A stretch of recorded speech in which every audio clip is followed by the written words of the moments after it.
In a world where technology is king, Apple just crowned itself the jester of controversy with their latest iPad ad. Picture this: a hydraulic press crushing the life out of our beloved creative instruments. A violin, a paintbrush, a typewriter, all succumbing to the might of technological advancement.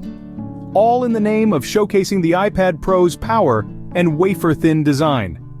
The irony is as thick as the iPad is thin. The internet, as you can imagine, had a field day. Marketing gurus, celebrities, even your local barista, everyone had an opinion. The unanimous verdict? Tone deaf. The symbolism of technology stifling human creativity was lost on no one. And just like that, Apple went from being the apple of everyone's eye to getting a bit of a bruised reputation. Speaking of controversy, corporate America is having its own woke backlash.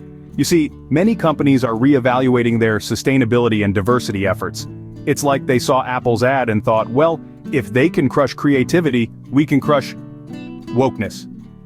Now, I'm not saying they're literally crushing anything, but there's been a noticeable decrease in mentions of progressive initiatives like DEI and ESG in earnings calls. It's as if these acronyms have somehow become as controversial as a hydraulic press at an art convention.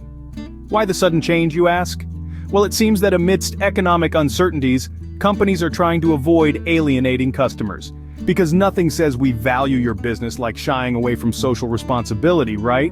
But don't worry, not everyone's jumping on the anti-woke bandwagon. Some companies are still fighting the good fight, even if their efforts are as subtle as Apple's ad was, well, not. So while Apple is crushing creativity, corporate America is crushing, well, wokeness. Back to our main story, Apple, after receiving a flurry of critique, did what any tech giant would do. They apologized. It seems that even the mighty Apple can have a misfire and end up with a pie, or should that be an iPad, in the face. They've admitted that their attempt to celebrate creativity was more like stepping on its toes. It's the equivalent of trying to serenade someone with a love song and accidentally setting off their car alarm instead. Who knew, even in the world of technology, the road to creativity is paved with good intentions. And a few hydraulic press mishaps. So, in a nutshell, Apple tried to make a creative leap, tripped, and ended up doing a faceplant instead. So what did we learn today, folks? That Apple, in their quest to squeeze the juice out of innovation, decided to literally crush creativity under a hydraulic press. The idea was so thin, it could have been the new iPad Pro.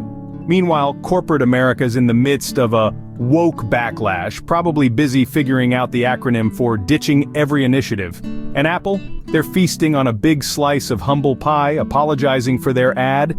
It's like they say, when life gives you apples, sometimes they're just not ripe yet. And that's how you turn an apple into a lemon. Until next time, keep your creativity uncrushed and your wokeness unbacklashed.